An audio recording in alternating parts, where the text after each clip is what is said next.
Il était une fois 10 hommes qui vivaient loin de leur famille et amis. Ils étaient tristes et seuls car une terrible maladie appelée lèpre les avait frappés. À cette époque, ceux qui souffraient de cette maladie devaient vivre éloignés des autres car personne ne voulait contracter cette maladie mortelle très contagieuse.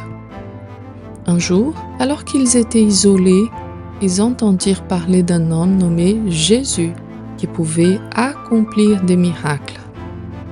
Ils avaient entendu dire qu'il guérissait les gens de toutes sortes de maladies. Alors, pleins d'espoir, ils décidèrent de le chercher. Lorsqu'ils rencontrèrent Jésus, ils restèrent à distance comme la loi exigeait. Ils crièrent de toute leur force « Jésus, Maître, aie pitié de nous !» Jésus, les regardant avec compassion, a dit « Allez vous montrer au prêtre. » C'était la loi de l'époque. Si quelqu'un était guéri de la lèpre, il devait être examiné par un prêtre et déclaré pur. Les 10 malades partirent immédiatement. Et pendant qu'ils marchaient, un miracle se produisit. Leur peau, couverte de plaies, devint saine et propre, comme celle d'un bébé. Ils furent guéris. 9 d'entre eux coururent chez eux, excités à l'idée de retrouver leur famille et de commencer une nouvelle vie. Mais un homme, voyant qu'il était guéri, fit demi-tour.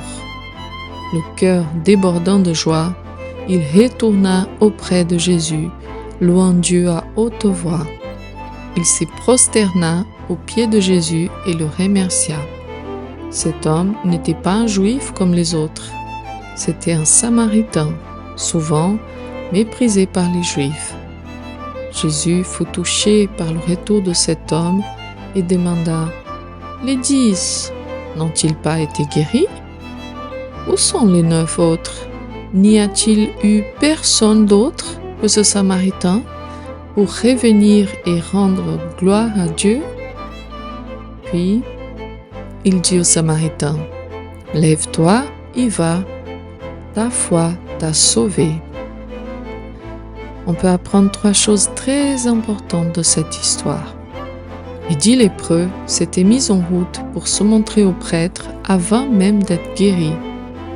La vraie foi en Dieu ne se limite pas à croire que quelque chose existe, mais elle s'exprime à travers des actions, des gestes concrets. La foi, c'est croire en quelque chose qui n'est pas encore arrivé comme si c'était déjà accompli.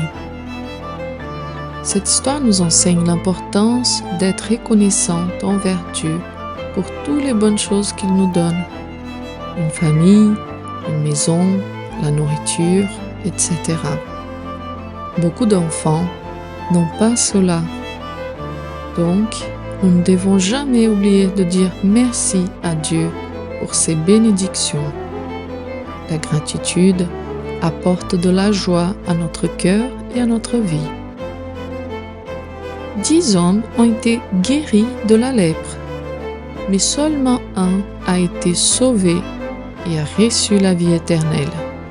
C'est lui qui est revenu pour remercier Jésus. Voyez-vous combien la gratitude est importante? On prie? Cher Jésus, aide-nous à être toujours reconnaissants pour les merveilles qui nous entourent. Aide-nous à être reconnaissants envers les personnes que le Seigneur a placées dans nos vies pour nous aider, comme nos parents, nos grands-parents, nos enseignants. Donne-nous une foi forte et inconditionnelle. Au nom de Jésus.